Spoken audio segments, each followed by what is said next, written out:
Palon pul berib, shuncha gel quydirgan, palon pul berib, mana geli asложнениyasi holat, mana yig'lagan holatda. Yuz как lashara bo'lib osilib ketgan.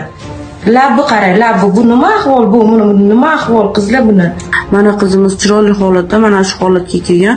Yoshlik ilinjida yuzsiz qolmang. Bugungi kunda go'zallik va yoshlik ortidan quvish tobora kuchayib bormoqda. Ijtimoiy tarmoqlarda mukammal yuzlar, silliq teri va kattalashtirilgan lablar ideal sifatida ko'rsatilmoqda. Natijada ko'plab ayollar o'z tabiiy ko'rinishlaridan norozi bo'lib, turli kosmetologik muolajalarga murojaat qilmoqda. Botoks, filler, gel, ip bilan tortish, lab kattalashtirish, qosh ko'tarish kabi amaliyotlar yoshlikni saqlab qolishning tezkor usuli sifatida targ'ib qilinmoqda. Ammo har qanday tezkor yechim ortida xavf yashiringan bo'lishi mumkin. Respublika ixtisoslashtirilgan dermatovenerologiya va kosmetologiya ilmiy amaliy tibbiyot markazi direktori Ulug'bek Sabirov ta'kidlagandek, kosmetologik inyeksiyalar oddiy go'zallik xizmati emas, balki tibbiy aralashuv hisoblanadi va uni bajarish uchun maxsus bilim hamda malaka zarur.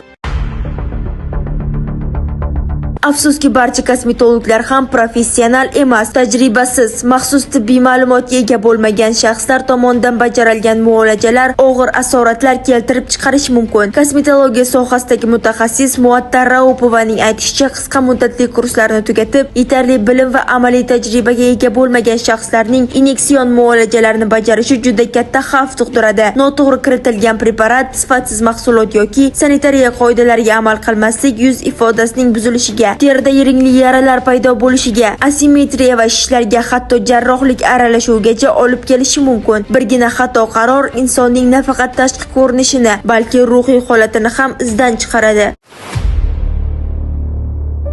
Yuz insonning eng nozik va eng ko'rinadigan qismi. Undagi har qanday salbiy o'zgarish ayolning o'ziga bo'lgan ishonchini sindirishi mumkin. Toshkent shahar sanitariya epidemiologik osoyishtalik va jamoat salomatligi boshqarmasi vakili Dilbar To'raxo'jayevaning qayd etishicha, bunday muolajalar faqat sanitariya gigiyena talablariga javob beradigan, steril sharoitida va tibbiy ma'lumotga ega shifokorlar tomonidan bajarilishi kerak. Aks holda inyeksiya va yallig'lanish xavfi yuqori bo'ladi. Noto'g'ri bajarilgan muolaja tufayli yuzda yara paydo bo'lgan yoki qosh shakli buzilgan ayol chuqur ruhiy bosimni boshdan kechiradi. U o'zini oynada ko'rishdan qo'rqadi, odamlar orasiga chiqishdan tortinadi, depressiyaga tushishi mumkin. Har bir muolajadan oldin, demak bu shunchaki go'zallik masalasi emas, bu ruhiy barqarorlik masalasidir.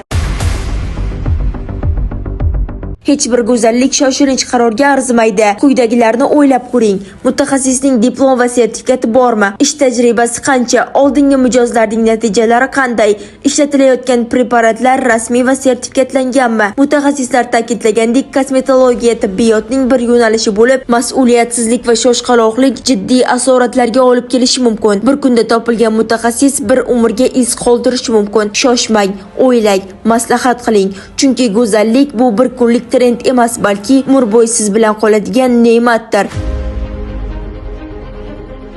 Eng chiroyli va ishonchli go'zallik bu tabiiylikdir. Insonning o'ziga xosligi, tabiiy mimikasi va samimiy tabassumi har qanday sun'iy o'zgarishdan ustundir. Yoshlikni saqlash bu avvalo sog'lom turmush tarzi, to'g'ri ovqatlanish, uyqu rejimi va ruhiy xotirjamlik bilan bog'liq. Go'zallik faqat tashqi emas, balki ichki osoyishtalik bilan ham uyg'un bo'lgandagina haqiqiy bo'ladi. Agar siz ham shunday holatlarga guvoh bo'lgan bo'lsangiz, befarq bo'lmang. Ushbu videoni barcha yaqinlaringizga, ayniqsa kosmetologlarga tez murojaat qiladigan ayol tanishlaringizga yuborib, ogohlantirib qo'ying. Zero ogohlik davr talabi. Bizni kuzatishda davom eting, chunki siz bilmagan sara xabarlar hali oldinda.